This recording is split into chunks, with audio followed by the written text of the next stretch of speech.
Bueno, buenas tardes, buenas noches. La Unidad Cardiovascular del Sanatorio Allende va a presentar en este webinar de septiembre, bajo el título Valvulopatía mitral y fibrilación auricular, a propósito de un caso clínico. Vamos a ir desgranando ideas y conceptos mientras presentamos el caso clínico. Lo coordino quien les habla, y los expertos colaboradores en este webinar son el doctor Jorge Figueroa y Andrés Martelotto, ambos staff de la unidad de arritmias del Sanatorio Allende, y el doctor Santiago Vigo, cardiólogo clínico y experto en ecocardiografía. Este es un hombre que hoy tiene 75 años, que su historia comienzo a seguir en 2014 a los 64 años, consultando por palpitaciones tipo extrasístoles aisladas y salvas muy breves, solamente un TEPA post-viaje en avión, tóxicos negativos, electro normal, podría ser una imagen de bloqueo de llama derecha nada más, y ergometría y Holter con extrasístoles aisladas, y un ecocardiograma normal. 2 años después tiene un carcinoma papilar multifocal con tiroidectomía, hipertensión que comienza con sartán, y ese año relata 2 episodios de palpitaciones irregulares, rápidas, breves, no registrados. Un ecocardiograma con insuficiencia mitral leve a moderada, sin alteraciones del aparato subvalvular, cavidades normales. De vuelta el Holter lo único que mostraba, como la ergometría, extrasístoles auriculares. 2018, 19 y 20 continúa con su actividad laboral sedentaria y practica golf. Aislados episodios de palpitaciones de pocos minutos, algunos podrían durar un poquito más. Era difícil identificar si eran episodios de FA o extrasístoles frecuentes. Holter no nos seguía dando información. Una nueva trombosis poplitea post viaje en avión comienza con la anticoagulación oral. Entonces le preguntamos a Andrés Martelotto, que tenemos un paciente con casi 6 años de síntomas compatibles con taquiarritmias breves, muy aisladas, ¿de qué métodos diagnósticos disponemos hoy para poder registrarlas con más precisión? Andrés. Buenas noches, bueno, gracias José por la pregunta y buenas noches a todos. Antes de comenzar con lo del AI, simplemente comentarles que esto es una consulta extremadamente frecuente en la unidad de arritmia. El síntoma de palpitación probablemente sea uno de los más comunes. Lo que es muy importante tener presente, y lo que yo les explico siempre a los pacientes en el consultorio, que la palpitación es el síntoma. Es no más ni menos que la sensación molesta de percibir el latido cardíaco. ¿Estamos? Esa palpitación puede corresponderse con 3 circunstancias esenciales. Una, en la que es básicamente nada, es decir, el ritmo cardíaco es normal porque se origina donde se debe originar y se conduce adecuadamente, y la frecuencia cardíaca es normal. Esta sensación es muy común en los momentos de reposo, particularmente el reposo nocturno, donde está todo más en silencio y uno percibe más fácilmente los fenómenos fisiológicos. La segunda condición en la cual uno puede tener palpitaciones es cuando el ritmo cardíaco nuevamente se origina donde se debe originar y se conduce adecuadamente, y la frecuencia cardíaca supera los 100 latidos por minuto. Esto es lo que se conoce como taquicardia. Y la taquicardia suele presentarse en 2 circunstancias diferentes. Circunstancias fisiológicas, como el embarazo en la mujer, particularmente en el último trimestre del embarazo, durante el ejercicio incrementa la frecuencia cardíaca, o en circunstancias patológicas como la fiebre, la anemia, en respuesta al dolor o procesos inflamatorios, en las cuales el corazón no es más que un órgano secundario, que la forma de responder a la anoxia es simplemente incrementando su frecuencia cardíaca. Y particularmente el último escenario es si lo que nosotros conocemos como arritmia, es decir, una alteración del ritmo, ya sea en su origen o conducción, y la frecuencia cardíaca podrá ser superior a los 100 latidos por minuto, constituyendo una taquicardia, o menor a los 50 latidos por minuto, que es una bradiarritmia. El problema esencial de esto es particularmente poder hacer la relación o la correlación electrocardiográfica con los síntomas. Ahí es donde yace el problema esencial. ¿Por qué? Por 2 problemas esenciales. Número 1, la naturaleza del síntoma. Como en este caso particular que nos presenta José Luis, la naturaleza del síntoma es paroxístico, muy cortito, autolimitado, y entonces es muy difícil encontrarlo. Y el otro problema que se asocia a la naturaleza del síntoma es el tipo de método diagnóstico que podemos utilizar de forma clínica. ¿Por qué? Porque estos métodos, en general, los más comunes y de los cuales disponemos, tienen baja sensibilidad. La sensibilidad es la capacidad de detectar un problema cuando el problema existe. Y esto atendiendo a que, por ejemplo, un electrocardiograma tiene un registro de segundos, un Holter de 24 horas, afecta la sensibilidad y la capacidad de detectar el problema, particularmente por la naturaleza del problema. ¿Me puedes pasar la próxima, José, por favor? Entonces, idealmente, un registrador de eventos implantable que consta de una batería con una duración prolongada de hasta 3 años sería lo más cercano a un gol estándar en este tipo particular de presentación sintomática. Debemos recordar que, particularmente, como nos mencionó José Luis, que estamos sospechando de una fibrilación auricular en este paciente. El diagnóstico de la fibrilación auricular debe hacerse con un electrocardiograma de 12 derivaciones para constatar la misma y llegar al diagnóstico definitivo. Ya no se usan más los 30 segundos por su inespecificidad. Y detectarla en este caso particular es extremadamente importante porque tiene implicancias clínicas, como ustedes pueden ver ahí, no solamente los síntomas que provoca este tipo de palpitaciones, sino todos los problemas asociados, como la ocurrencia de taquicardiomyopatía, la aparición del stroke, tengamos en cuenta que este paciente ya había tenido tromboembolismo pulmonar y trombosis venosa profundo, e incremento de la mortalidad. La próxima, por favor. Entonces, como ya les había dicho antes, de acuerdo a la naturaleza del estudio que estamos utilizando, la posibilidad de detectar el problema. Como ustedes verán ahí, un electrocardiograma tiene una sensibilidad prácticamente menor al 2%, y mientras más se va incrementando el tiempo de duración del registro, va a ir incrementando paulatinamente la sensibilidad del método, llegando casi a más de un 50% cuando utilizamos holteres de 30 días, es decir, holteres mensuales durante 3 años. Llegamos recién ahí al 30%. La próxima, por favor. Gracias, José. Esto es un registro de un holter de 7 días, que es un método diagnóstico del cual contamos en la institución, y fíjense cómo tenemos la posibilidad no solamente de ver y documentar adecuadamente la arritmia, en este caso una fibrilación auricular, sino que también nos muestra la carga arrítmica que tiene. Fíjense que la fibrilación auricular está prácticamente el 11% del tiempo, y podemos descubrir así también otro tipo de arritmia, como ustedes pueden ver al registro de abajo, un flutter y la extrasístole ventricular, que están todos adecuadamente marcados y documentados. La próxima, por favor. Pero, teniendo en cuenta estas cosas que les acabo de comentar, es decir, el tipo de presentación del síntoma y el tipo de registro, podemos tener algún tipo de estrategia de acuerdo a la presentación de los síntomas. Entonces, cuando los síntomas, es decir, las palpitaciones en este caso son permanentes, con un electrocardiograma sería suficiente porque la arritmia, la palpitación está en forma permanente. Si los síntomas, por ejemplo, aparecen durante el esfuerzo, pues entonces contaremos, por ejemplo, con la ergometría, bien digo. Y para aquellos síntomas poco frecuentes, menores a un mes, se recomiendan los registros implantables. Pero en el medio existen una serie de elementos que pueden aportarnos mucha sensibilidad para la detección de este tipo de síntomas, como son, por ejemplo, los algoritmos asociados a la utilización de lo que le llaman los wearables, los dispositivos como los relojes o como los teléfonos celulares, así como también parches de registro que se ponen en el tórax. Vamos a la siguiente, por favor. Esto es simplemente para mostrarles cómo funcionan este tipo de registros en un celular. Este dispositivo utiliza los smartphones o los teléfonos celulares con este pequeño dispositivo en el cual ponemos ambos dedos, que vendrían a corresponderse con las derivaciones del brazo derecho, brazo izquierdo, y fíjense que pueden hacer 6 derivaciones, porque si uno lo apoya contra la rodilla o contra el tobillo, tendría el pie izquierdo completando todas las derivaciones frontales. La próxima, José. Este no está disponible en la Argentina, perdón.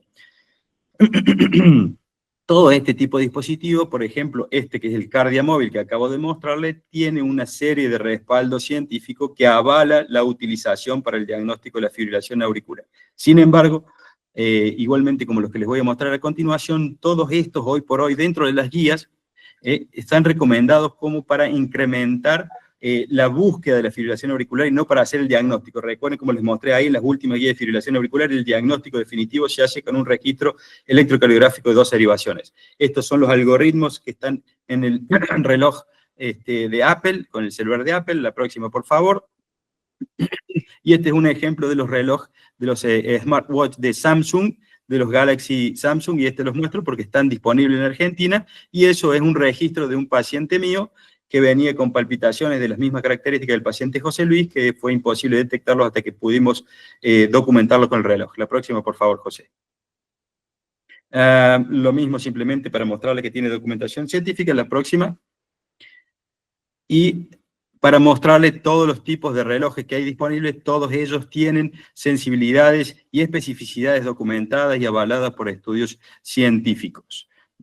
Todos, la gran mayoría, tienen entre un 20 y un 25% de registros que no son concluyentes, y deben recordar o tener presente que la utilización de estos dispositivos son pura y exclusivamente dedicados y avalados científicamente para la detección de fibrilación auricular, no cualquier otro tipo de arritmia supraventricular.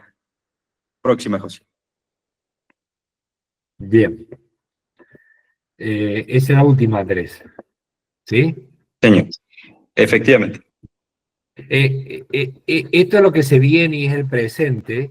Mientras toda la población no tenga estos teléfonos y estos celulares, se me estaba pensando mientras lo escuchaba Andrés, que no, los centros de alta complejidad en una deberíamos disponer de esto para prestárselos a un paciente, ¿no es cierto?, como si fuera un holter permanente. Bueno, este hombre, finalmente logramos documentar la FA en una ergometría. Él hacía jugando al golf a los síntomas, finalmente en una ergometría logramos detectar la FA, iniciamos propafenona, no quiso ablacionarse, y muchas veces pasa esto, en pacientes que le damos antiarrítmico a una FA, se convierte en un aleteo auricular típico, hubo que cardiovertirlo, volvió a rechazar la ablación e iniciamos amiodarona, sabiendo que a la larga íbamos a terminar con fracaso de los antiarrítmicos. Es el paciente que con FA y propafenona hace aleteo auricular, la forma realmente de solucionar el problema es con la ablación. Pero ahí el ecocardiograma cambió. La válvula mitral levemente engrosada, comprobar el prolapso de la válvula posterior en el segmento P1, cosa que en todos los ecocardiogramas previos no había mostrado, con una regurgitación muy excéntrica, al menos moderada. Entonces le preguntamos a Santiago Vigo, ¿no es cierto?, nuestro cardiólogo clínico y ecocardiografista especialista en este webinar, que utilizando los ecocardiogramas realizados a este paciente, si nos podés ilustrar, Santiago, sobre cómo evaluarlo en lo concerniente a su valvulopatía mitral. Santiago. Dale, muchas gracias, José Luis. Lo que les voy a comentar es el abordaje habitual que hacemos en el caso de que tengamos sospecha de insuficiencia mitral. Y el abordaje básicamente consta de 4 pasos. Uno, determinar la etiología. El otro es determinar el mecanismo de la insuficiencia. Y luego determinar la severidad. Y por último, la repercusión hemodinámica. Cuando hablamos de la etiología, tenemos que determinar que muchas veces se confunde con mecanismo, es ver verdaderamente cuál fue la causa que está produciendo la insuficiencia mitral. Puede ser una endocarditis, puede ser un prolapso de válvula mitral, una ruptura de cuerda, etc. En cuanto al mecanismo, básicamente la podemos dividir en primaria o secundaria. Primaria es cuando tenemos una afectación del aparato valvular per se, en sí mismo, es decir, está afectada algún componente que puede ser la valva, las cuerdas tendinosas o los músculos papilares, y secundaria cuando se ve afectado ya sea el ventrículo o la aurícula, es decir, cuando tenemos una miocardiopatía dilatada, una insuficiencia cardíaca o un paciente que ha tenido un infarto y que ha dilatado el ventrículo. Es muy útil, sobre todo para tener el mismo diálogo con los cirujanos, la clasificación de Carpentier, como ven ahí en la parte de abajo de la diapositiva. El Carpentier la clasificó a la insuficiencia mitral de acuerdo a la movilidad de las valvas. Entonces, tenemos la tipo 1 cuando las valvas tienen una movilidad normal, y en ese caso, habitualmente la insuficiencia mitral se debe a una perforación de alguna de las valvas, o por ejemplo la dilatación del anillo. Puede ser tipo 2 cuando la válvula o la valva está hipermóvil, es decir, cuando tenemos un prolapso o una válvula que está flail, que está roto una cuerda tendinosa, o un tipo 3, cuando tenemos una válvula que está restringida en su movimiento, como es en el caso de una fiebre reumática, o como vemos en la parte inferior derecha, en el caso de un infarto, donde produce un tironeamiento de la valva y hace que no cierre correctamente durante la sístole. Pasa a la siguiente, José Luis. Luego de determinar el mecanismo, vamos a ir a buscar determinar la gravedad. Vamos a ver si es leve, moderada, severa. Hay distintos parámetros que pueden ser cualitativos, semi-cuantitativos o cuantitativos. La verdad que no quise poner demasiados parámetros y detenerme en mucho tecnicismo, pero estos son algunos de los parámetros cuantitativos y semi-cuantitativos que utilizamos para definir la severidad. Uno es el jet central, que sea más de un 40% del volumen o del tamaño de la aurícula izquierda. Otra es la vena contracta, el orificio regurgitante y el volumen regurgitante. Y esos son los valores de corte, digamos. Y por último, y esto es también muy importante, es determinar la repercusión hemodinámica, es decir, qué repercusión ha tenido sobre las cavidades cardíacas y sobre las presiones pulmonares. Vamos a ir a buscar el diámetro sistólico, principalmente el ventrículo izquierdo, porque es el que determina o está relacionado con la contractilidad. La fracción de eyección, recordemos que la insuficiencia mitral es una valvulopatía que produce una hiperdinamia en el ventrículo, por lo cual este es un ventrículo que va a tener una fracción de eyección habitualmente aumentada y que un determinante de la aparición de los síntomas es cuando la fracción de eyección disminuye por debajo del 60%. El volumen de la aurícula izquierda también es otro determinante de pronóstico, al igual que la insuficiencia de tricuspidia o las presiones pulmonares por encima de 50 milímetros durante el reposo.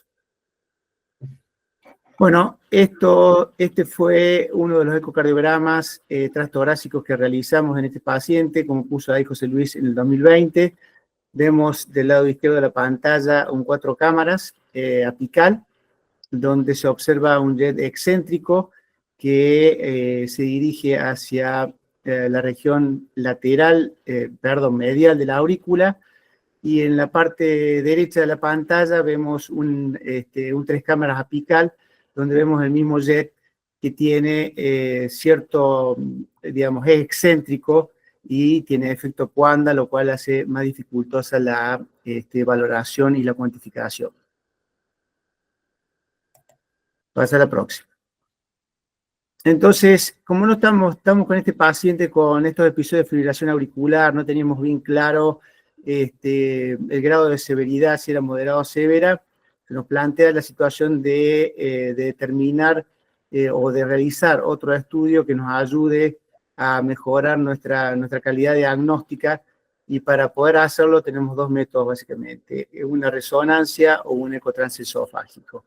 Nosotros decidimos hacer un transesofágico. Pasa a lo próximo, José Luis. Y lo que vemos del lado izquierdo es nuevamente el jet regurgitante, con la vena con el PISA, y vemos que el jet es un jet excéntrico que se dirige hacia la región anterior, lo cual nos hace pensar que el problema está en la valva posterior, y probablemente la calidad de imagen no sea lo suficientemente buena, pero en la parte derecha de la pantalla se ve una pequeña cuerda que estaba rota, probablemente de segundo orden, porque la válvula no está, como solemos llamar nosotros, flail, así que lo que se lograba ver era un pequeño pasaje de una cuerda hacia la aurícula izquierda. En definitiva, determinamos una vena contracta de 0,45. José Luis me pidió que aclare qué le llamamos vena contracta. Vena contracta es el diámetro que medimos en bidimensional del jet regurgitante a nivel del plano valvular. Entonces, eso se correlaciona con la severidad de la insuficiencia. Cuando es más de 0,7, decimos que es severa.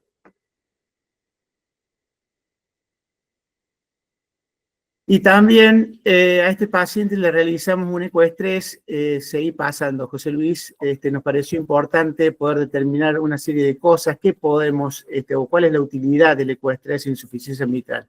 Si bien probablemente alguno me puede cuestionar que es más útil en la insuficiencia mitral de tipo secundaria, en la primaria también la podemos utilizar para ver, por un lado, si hay aumento de la severidad de la insuficiencia, si hay ausencia de la reserva contráctil. Vamos a buscar si hay un aumento de las presiones pulmonares por encima de 60 milímetros de mercurio y vamos a poder objetivar la presencia de síntomas, disnea, fatiga y a qué carga lo realiza, a qué carga aparece.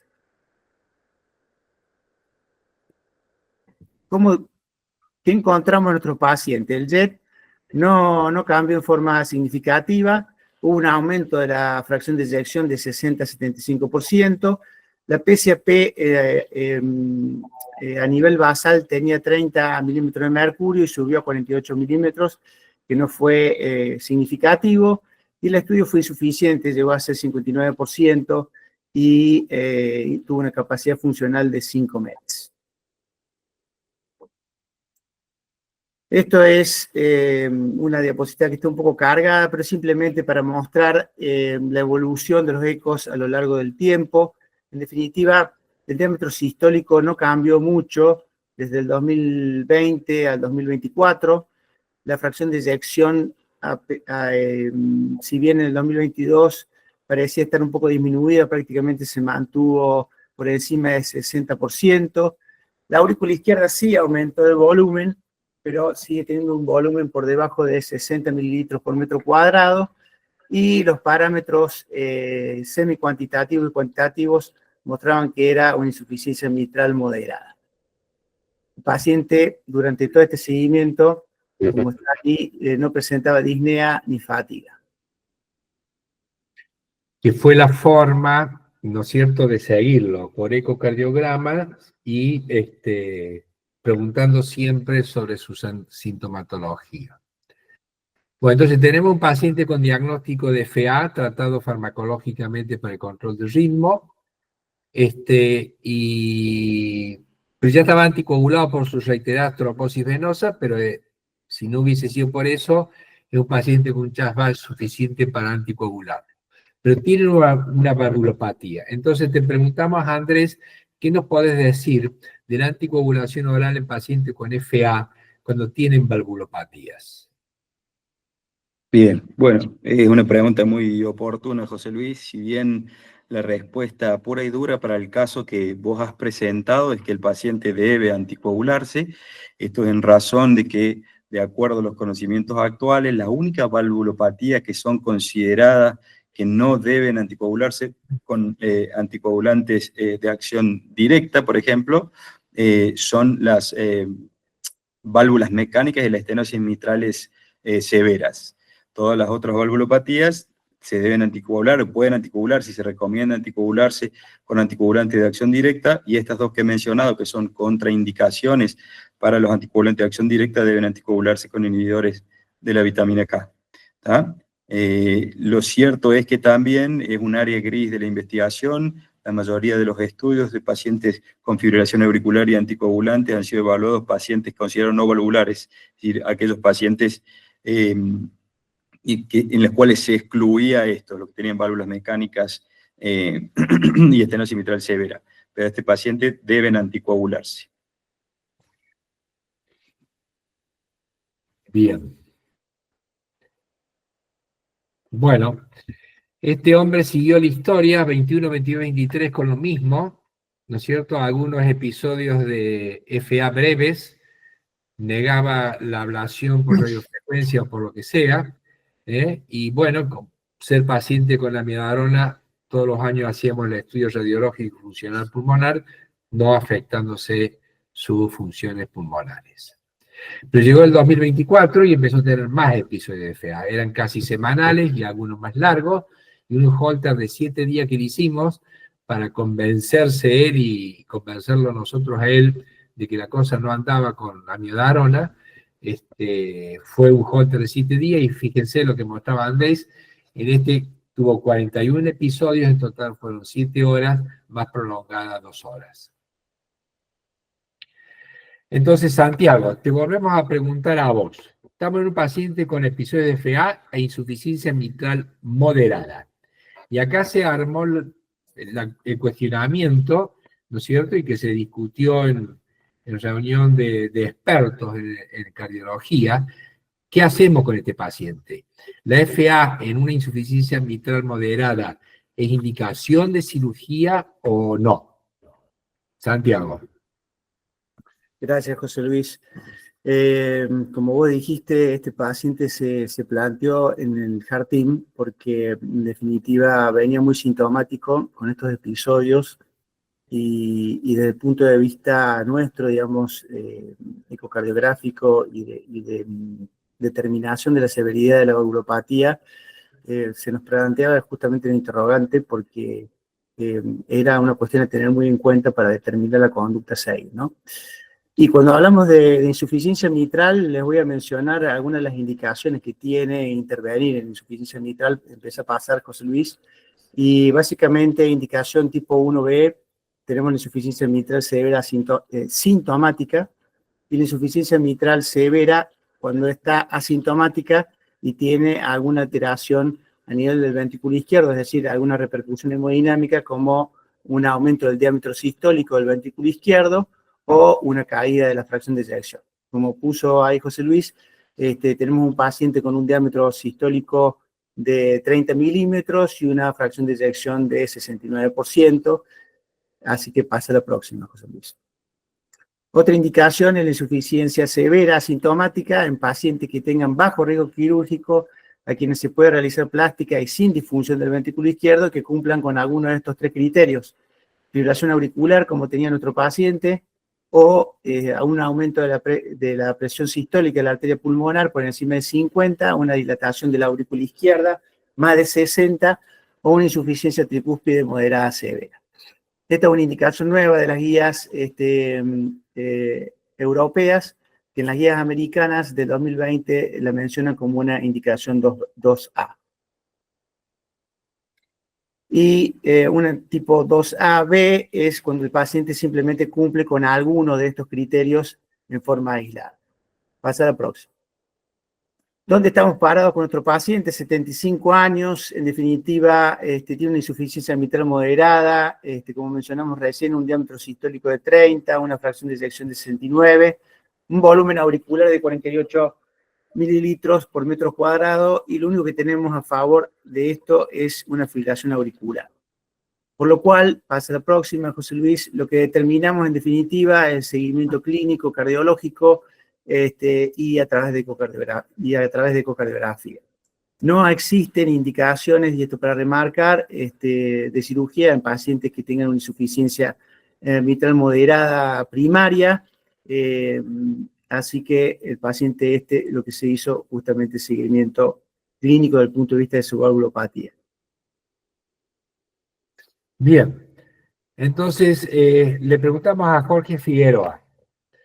Estamos frente a un paciente con FA paroxística, refractaria antiarrítmicos, sin indicación de reparación sobre su válvula mitral por ser causante de una insuficiencia mitral moderada. ¿Cómo afronta Jorge el tratamiento de su arritmia sintomática? Bueno, José Luis, gracias. Buenas noches a todos. Lo primero que presentaba en este slide es para un poco resaltar la importancia de la afectación de la calidad de vida en cuanto a los síntomas. Esto demuestra, comparado con casos controles de enfermedad coronaria, en cuánto afecta la FA a nuestros pacientes, ¿sí? Y es un poco la historia de este paciente, con episodios de palpitaciones que empiezan de a poco a limitar su calidad de vida. La siguiente. En las guías de 2020 fue cambiando para el año 2024, la siguiente, en la cual se ve que cambia un poco el paradigma del abordaje del tratamiento del FA. Se tenía el famoso ABC, donde lo primero era el tratamiento antitrombótico, lo segundo el control de síntomas y lo tercero factores de riesgo cardiovascular, y eso cambia a la estrategia CARE, en donde lo más importante de todo es la actividad de ustedes como en general el cardiólogo clínico, en el cual tenemos que abordar el paciente integralmente, que es como lo estamos presentando ahora, ¿sí? Tratar las comorbilidades, la hipertensión y demás, y el control de los síntomas de la arritmia en sí pasa casi a un tercer plano, que que es con la letra R, que es el control de la frecuencia y del ritmo cardíaco. La siguiente. En cuanto al control de síntomas relacionados a la frecuencia, no nos vamos a detener demasiado. La siguiente. Está relacionado principalmente para el FA aguda o para el tratamiento del FA que consideramos ya como permanente, en el cual sabemos que lo que mejor controla los síntomas es el control de la frecuencia cardíaca. El siguiente. Siguiente, por favor. Pero sí nos vamos a detener un poco en el control de los síntomas y del ritmo cardíaco, que como veníamos comentando, aquí estamos frente a un paciente cuyos síntomas principales están relacionados con una arritmia, que también consideramos una arritmia primaria, eso lo vamos a ir discutiendo en las últimas diapositivas, pero estamos hablando de una fibrilación auricular que inicia antes que su valvulopatía, ¿sí? Por lo tanto, en un principio podríamos hablar de que tenemos un paciente sin cardiopatía o un paciente con cardiopatía leve con una valvulopatía leve moderada, en donde ahí planteamos los dos escenarios. El primer tratamiento que ya planteó José Luis con los fármacos 1C, que nuestro paciente desarrolló aleteo auricular, por lo tanto tuvimos que cambiar estrategia, pasamos a amiodarona, y nuestro paciente sigue con episodios sintomáticos. Por lo tanto, ya por guías per se, tenemos indicación de ablación de fibrilación auricular. La siguiente. Y esto un poco lo muestro en el siguiente, José Luis, perdón. Esto lo muestro en este pequeño gráfico, en donde se ve que la eficacia a mediano o largo plazo del tratamiento de la fibrilación auricular con fármacos antiarrítmicos tiene una eficacia en torno al 50-60% a los 12 meses de seguimiento, cuyo fármaco más eficaz, como todos sabemos, es la amiodarona, ¿sí? Siguiente. Pero se plantea, se plantea cada vez tener una estrategia de abordaje más precoz en el tratamiento de la fibrilación auricular, como muestra este estudio ya publicado en el 2020, que no solo ha demostrado mejoría en los síntomas y en calidad de vida, sino también en reducir tasa de eventos cardiovasculares. ¿Sí? Siguiente. ¿Y por qué un poco es... Siguiente, José Luis, perdón. ¿Por qué un poco esto del abordaje inicial? Lo más importante de todo es porque cuando empezamos con un gatillo que suele ser una extrasístole, una taquicardia de vena, y con el tiempo la enfermedad va evolucionando. Lo que evoluciona en sí es el sustrato. Y así como decimos que la FA produce más FA, el ritmo sinusal también retrasa la progresión de la FA, ¿sí? Por eso es que es importante el abordaje inicial precoz de estos pacientes. Siguiente. ¿A qué va el tratamiento un poco de la ablación? Y por eso planteamos un poco la ablación en este paciente. Bueno, como les decía, inicialmente todo empieza con las extrasístoles y taquicardias de venas pulmonares, aunque como muestra este primer artículo del 98 de Heisager, hay focos que vienen no solo de las venas pulmonares, y eso es lo que habla un poco de por qué no tenemos una eficacia del 100%, ¿sí? Pero el foco principal se origina en las venas pulmonares y de ahí es que viene nuestro tratamiento enfocado a ablacionar las venas. ¿Con qué técnicas contamos actualmente? La siguiente.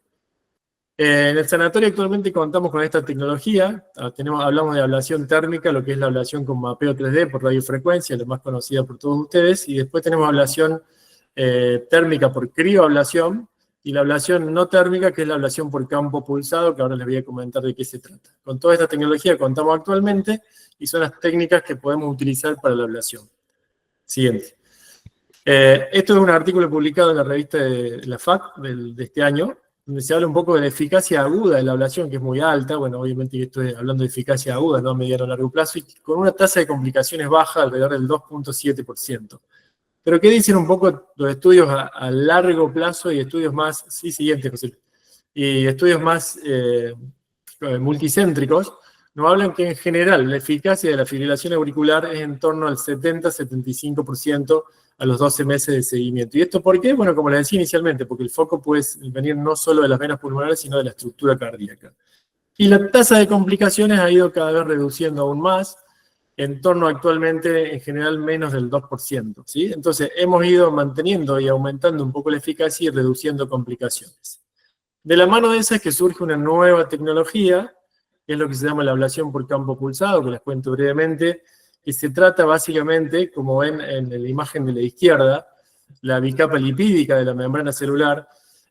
Sobre la misma se hace una aplicación de un campo pulsado de muy alta energía y de muy poco tiempo, que lo que hace básicamente es abrir los poros de la membrana celular, con eso genera un desequilibrio celular y produce la muerte celular. Lo importante es que produce la muerte de las células locales de las venas pulmonares, reduciendo complicaciones como es la estenosis de vena pulmonar o la fístula arterioesofágica. Esto es lo que llamamos la ablación por campo pulsado. 2 o 3 estudios para comentarles. Siguiente. El primer estudio que comparó un poco esta ablación no térmica con las ablaciones térmicas era un estudio para demostrar no inferioridad que lo cumplía, mostrando una eficacia similar a los procedimientos ya conocidos. La siguiente. El siguiente estudio se comparó directamente con la estrategia de single shot, que es campo pulsado versus crioablación. También era de no inferioridad, pero demostró incluso superioridad y menos complicaciones. Y el último estudio fue el estudio publicado ahora en el Congreso hace un par de semanas, en el Congreso Europeo de Cardiología, donde se comparó cabeza a cabeza con la radiofrecuencia. Y se dio también que la eficacia es muy similar, no hay diferencias, pero fíjense que resalto ahí en amarillo a la izquierda, en donde el tiempo del procedimiento se reduce prácticamente a la mitad y la tasa de complicaciones también se reduce prácticamente a la mitad. ¿Qué es lo que nos da esto en resumen? La siguiente. Básicamente, este procedimiento lo que nos da es una mayor eficiencia terapéutica, con una similar efectividad, menor tasa de complicaciones y un procedimiento más rápido y reproducible. Por eso es que, en línea general, y respondiendo a la pregunta de José Luis, nuestro paciente tendría indicación de ablación de fibrilación auricular y esta podría ser una técnica a utilizar, aunque también se podría utilizar radiofrecuencia y crioablación. Muchas gracias, Jorge. Finalmente, el paciente aceptó la terapéutica de ablación para el aislamiento de las venas pulmonares y muy inquisidor el paciente, preguntó sobre todo esto y eligió PFA campo pulsado por tener menos complicaciones. Y entonces en este paciente, estas son imágenes de este paciente, fíjense ustedes, estos son los electrogramas de la vena pulmonar todavía conectada y con 2 segundos y medio de campo pulsado se desconecta totalmente. Vena pulmonar superior izquierda, inferior izquierda, superior derecha e inferior derecha. Es un procedimiento más rápido que la ablación por radiofrecuencia y tenemos menores tasas de complicaciones, aunque nosotros la verdad que tenemos afortunadamente muy pocas complicaciones con radiofrecuencia. La evolución de este paciente a los 3 meses está asintomático y feliz y el Holter confirmando el ritmo sinusal.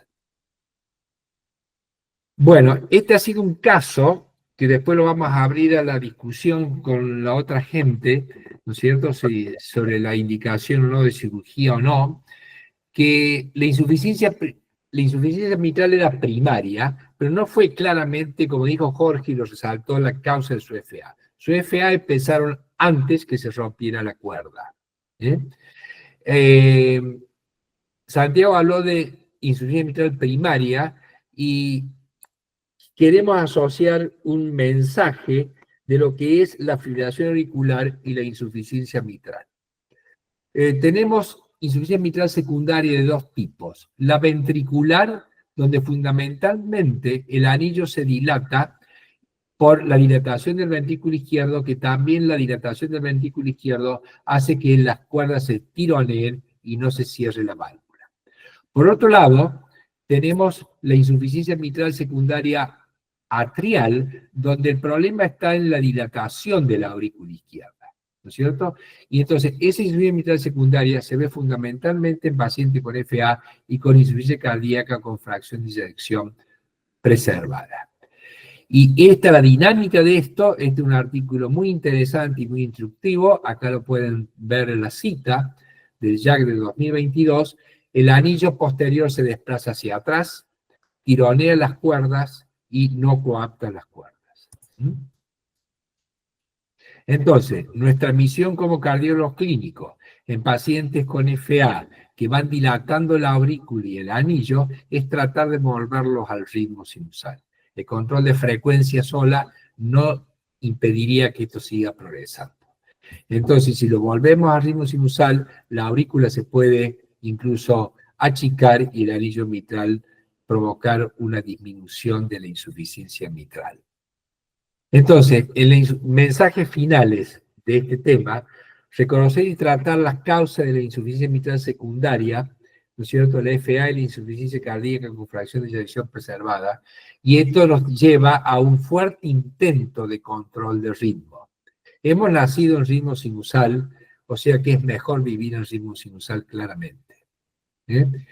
Incluso entonces, no era este paciente, ojo, ¿no es cierto? Pero un paciente que está con una FA permanente, persistente, que está desarrollando una insuficiencia mitral secundaria, el revertir, llevarlo al ritmo sinusal, puede disminuir el grado de insuficiencia mitral. Si no lo disminuimos al grado, mientras la insuficiencia mitral severa sea asintomática, también amerita tratamiento clínico, y una sintomática, bueno, habrá que pensar en la anuloplastia quirúrgica o reparación endovascular, que es algo que está surgiendo. Entonces, como conclusiones del caso, si bien las valvulopatías incrementan las chances de desarrollar FA, este paciente tenía un trastorno eléctrico proarrítmico independiente de su insuficiencia mitral. Y la prueba está que en estos 3 meses post-aislamiento de las venas pulmonares, el paciente, cruzamos los dedos, no ha tenido nuevos episodios. Cuando el tratamiento farmacológico es inefectivo, se debe intentar que el paciente acepte más tempranamente el tratamiento de ablación, para evitar el desarrollo de FA permanente que cambia el sustrato, y entonces ese sustrato con FA permanente, el disparo sobre las venas pulmonares pierde relevancia. De haber tenido una insuficiencia mitral severa este paciente por patrones ecocardiográficos, a pesar de ser asintomático, la presencia de FA lo habría llevado a una indicación quirúrgica, durante la cual hubiese tenido también posibilidad de hacer un aislamiento quirúrgico de las venas pulmonares. La insuficiencia mitral permite en casos de FA la anticoagulación con DOACs, al revés de la estenosis mitral,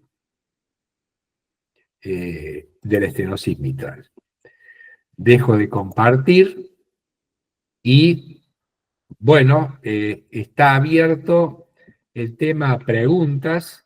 No sé si Jorge iba registrando si alguien había hecho alguna pregunta escrita, si no... A mí me gustaría hacer una pregunta a Andrés, que es una pregunta que él mencionó, que él mencionó con respecto a su presentación, que es algo bastante usual en la práctica cardiológica del día a día, y lo digo para el cardiólogo general en relación a estos dispositivos que tienen los pacientes y que cada vez te preguntan más, ¿no? Vos pusiste en una diapositiva una serie de relojes. Me gustaría, la pregunta va dirigida muchas veces, bueno, hay tantas marcas y vos decís, che, ¿qué bolilla o cuánto atención le prestás a esto y cómo debería ser? ¿Qué sugerirías al cardiólogo clínico que debería hacer con ese tipo de dispositivos y cuando los pacientes te preguntan en relación a esto? Bueno, es una pregunta muy oportuna y muy actual. De los dispositivos que hay disponibles, de relojes que tenemos disponibles hoy en el mercado, probablemente lo que nos vamos a encontrar con mayor frecuencia son los Apple Watch y los Samsung, ¿estamos? Esos son los dos que inclusive los dos tienen estudios que los avalan en el diagnóstico particularmente de fibrilación auricular y no de otro tipo de arritmia. Sin embargo, esto debe utilizarse simplemente como una alerta para ser más insistente en la búsqueda y la pesquisa de la fibrilación auricular. Esas son las recomendaciones de las guías. ¿Estamos? Es muy difícil, o no se acepta como diagnóstico hoy por hoy de FA, digamos, si uno se atiene pura y exclusivamente a las guías.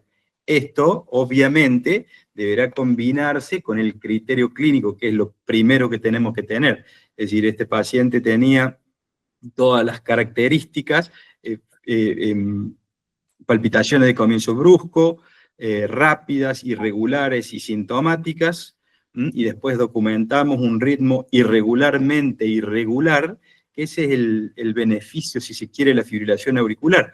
Usted, para hacer un diagnóstico de fibrilación auricular, necesita pura y exclusivamente el electrocardiograma, porque no va a tener, para la definición, es ausencia de onda P en la línea de base y un ritmo irregularmente irregular. Por eso es que estos dispositivos son tan eficientes. Pero recuerden que tienen prácticamente la gran mayoría de los software de todos los relojes, casi un 20 o un 25% de diagnósticos erróneos. Por eso, en las guías no se recomiendan para hacer el diagnóstico definitivo, sí como alerta para el médico clínico para ser más insistente en la pesquisa. Probablemente en ese sentido tengan más utilidad para llegar al diagnóstico, digamos, los métodos tradicionales, ¿eh?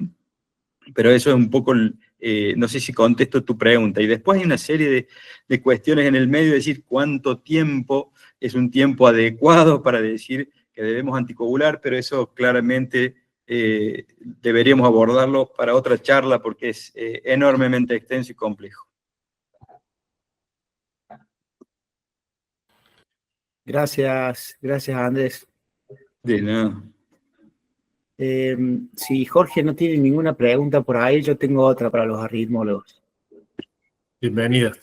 Que es un poco también, me parece que me gustaría que me definen un poco mejor cuál sería el punto de corte donde ustedes dicen, Jorge recién mencionó algo que me pareció muy interesante y es, primero, la alteración o la disminución en la calidad de vida de estos pacientes, ¿no? Y ¿cuál es el punto de corte que uno dice, che, en este tema del paroxismo y la cantidad de episodios que el paciente puede tener, que vos ya decidís optar por esa opción más invasiva? Bueno, Santi, buena tu pregunta. A ver, en líneas generales no existe como tal un punto de corte. El único gran punto de corte por ahí te diría que hablaríamos de un primer episodio de fibrilación auricular, ¿no?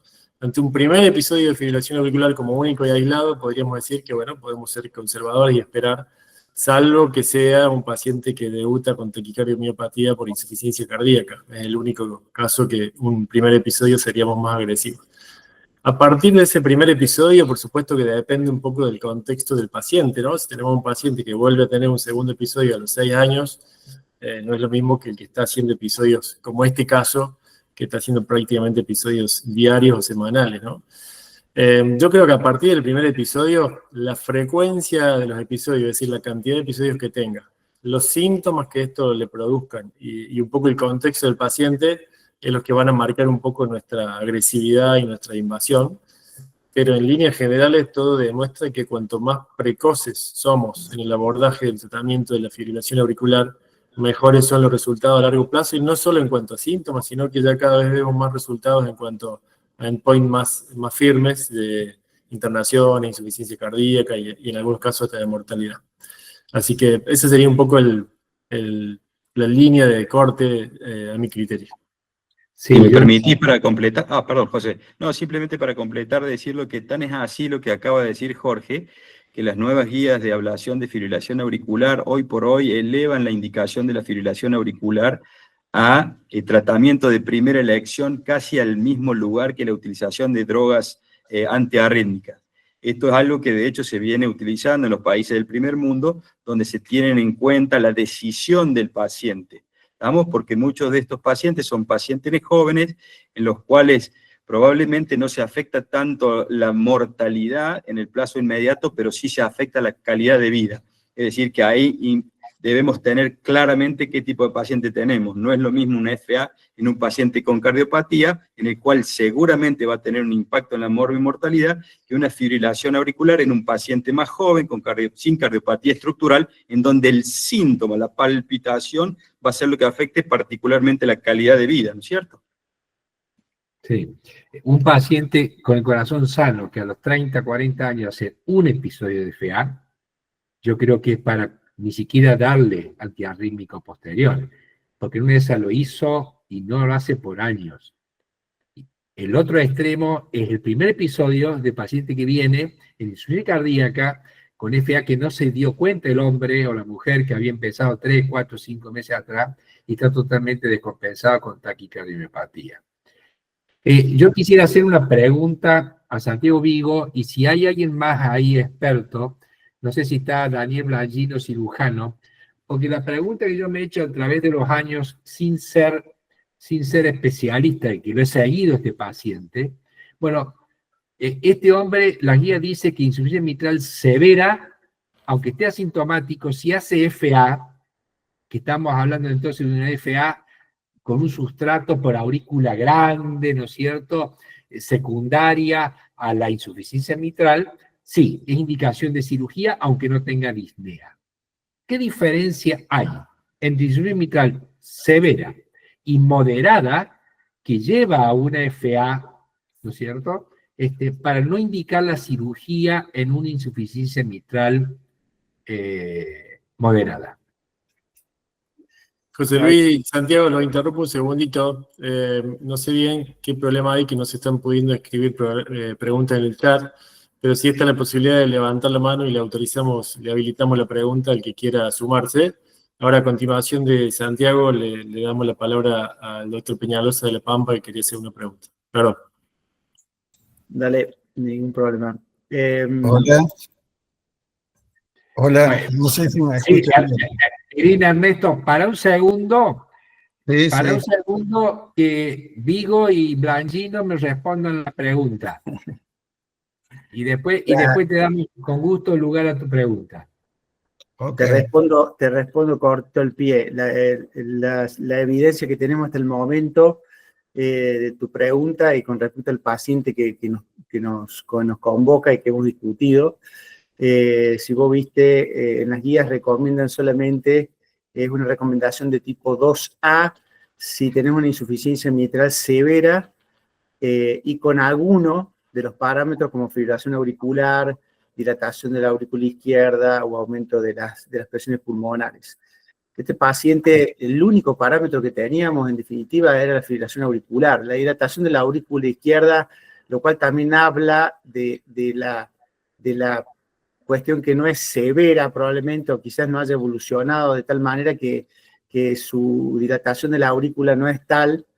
Las presiones pulmonares tampoco estaban elevadas, o sea, estaban prácticamente normales en reposo y aumentaban a un valor que no era patológico de acuerdo al ejercicio, así que no tenía una indicación clara. Y la otra cosa a tener en cuenta, que sí es muy importante, es que estas indicaciones están dadas, lo que uno intenta habitualmente es, si uno va a tratar este tipo de pacientes, es estar seguro que le vamos a poder hacer una plástica. Porque si no le vamos a poder hacer una plástica y le vamos a poner una válvula protésica, le estamos poniendo también otro problema más a este paciente. Entonces, eso también hay que tenerlo en cuenta a la hora de la indicación de la cirugía. Bueno. Ernesto, Sí, no sé se te escucha mal. si se me escucha bien. Ahí sí. ¿Se me escucha? Sí. La verdad, primero, bueno, felicito a todo el grupo, realmente un caso muy interesante. Un poco comentó recién el doctor Vigo, el hecho de que es un paciente tipo borderline, porque va por un sendero, o te inclinas por la valvulopatía o te inclinas por la fibrilación auricular, que fue la arritmia que decidió todo esto. Yo digo ahora, en el seguimiento, y por la edad del paciente, si fuera una persona mucho más joven, no dudamos que la indicación de la ablación sería el primer punto para pensar. Y por la edad del paciente, lo que siempre pienso, si no estaremos en el comienzo de una miopatía auricular. Entonces yo sugiero que no tener una estrella auricular, que eso nos va a dar un pronóstico futuro a todo esto. Porque la otra cosa que quería preguntarte al doctor Vigo, él mencionó que hizo un eco transesofágico. Y si en ese eco transesofágico que hiciste, le hiciste la onda de pulso en la orejuela, porque eso también te da un pronóstico futuro. Así esto es una miocardiopatía solamente arritmógena por una falla eléctrica o también tiene un compromiso hemodinámico. Hola Ernesto, ¿cómo estás? Bien, Muy buenas preguntas y tus observaciones. Te voy respondiendo por parte. Lo del strain, sí hay trabajos, como vos mencionás, que justamente marcan pronóstico cuando el strain de reservorio de la aurícula izquierda comienza a decaer. Si bien no está puesto como indicación quirúrgica, pero sí sabemos que nos va a marcar pronóstico. Y lo segundo que vos preguntaste recién, con respecto al eco transesofágico, no lo pudimos hacer. Y te voy a explicar por qué. Este paciente, como habrás visto, le hicimos diferentes tipos de estudios porque siempre nos costó los ecos. No tenía buena ventana para hacer el strain auricular, no tenía buena ventana tampoco transesofágica, nos costó un Perú encontrar el jet y poder cuantificarlo, así que por eso es que tuvimos que valernos, por ejemplo, para tomar la decisión de otros métodos, como por ejemplo el ecoestrés, para ver dónde estábamos parados, para que nos ayudara como otro método complementario también para tomar la decisión.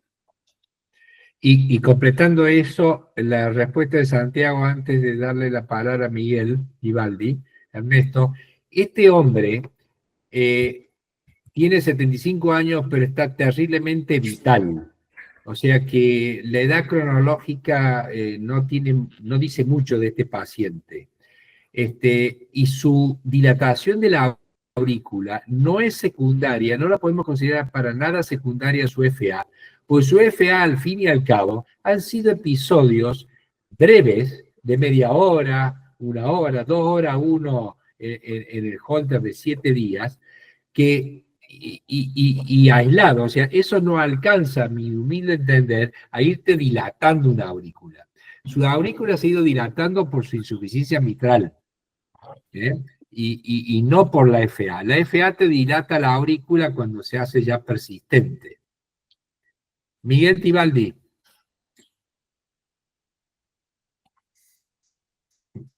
No sé si Jorge le podés habilitar la palabra, el micrófono. Lo tengo como habilitado, no sé si está. Hola, Miguel. hola. Hola. Ahí estás, Miguel. Sí, Ahí estás. no, José Luis, habías preguntado a Blangino, no sé si está esperando para responder. Pero dale, comenta, Miguel. No, básicamente, bueno, primero muy buena la mesa, muy interesante el caso. Yo creo que la conducta en cuanto a indicar la ablación como primer paso en este paciente ha sido la correcta. Y evidentemente la evolución posterior lo ha demostrado eso. En cuanto a lo que dijo Santiago, lo cual estoy de acuerdo, pero no debemos olvidar que ya Enrique Saranos, si hay alguien que conoce algo del tema, es en el 98 marcó que lo ideal sería en toda insuficiencia mitral, llevando a un extremo la decisión era operarlo asintomáticos, y los pacientes que se operaban asintomáticos antes del desarrollo de síntomas evolucionaban mucho mejor.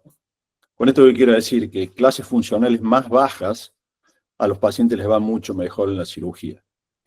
Con esto, me parece que sería bueno también que tuviésemos en cuenta que el timing quirúrgico va a depender si ese paciente puede conservar su válvula o no, lo cual adelantaría los tiempos quirúrgicos.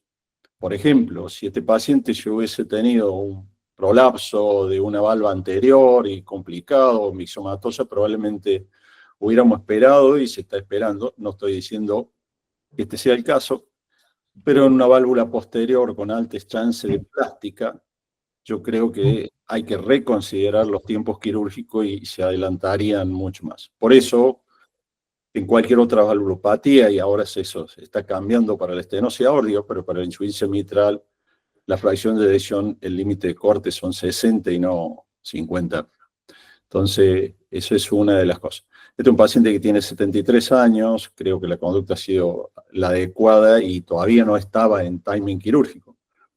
Solo para recalcar esto, que si el paciente tiene una alta chance de conservar su válvula, en algunos casos hay que considerar las dos cosas, ¿no? Bien. Estamos de acuerdo. Y una de las cosas, por eso lo discutimos entre todos, y en realidad, Miguel, también una cuestión anatómica a tener en cuenta es que este paciente, como mencioné recién, nos costó ver dónde está la insuficiencia, pero está cercana a la comisura posterior. Entonces, no es un P2 digamos que es lo más simple de reparar. Ahí hubiese estado bueno también tener la opinión de Daniel, pero bueno, eso también lo tenemos en cuenta a la hora de tomar la decisión, ¿no? Bueno, dale Daniel. estaba por cerrar. porque ya No, era bueno, la pero hora. Dale. la verdad que las conclusiones, los resúmenes que han hecho, está todo bien claro, coincido absolutamente con todo lo que dijeron. Creo que al ser una insuficiencia moderada, prácticamente no se puso en la cirugía como una opción inicial. Todo hubiese cambiado si la insuficiencia hubiese sido severa y el paciente está sintomático y hizo el episodio de FA. Ahí sí hubiésemos discutido más y creo que la indicación quirúrgica hubiese sido la primera opción con ablación intraoperatoria y cierre de orejuela.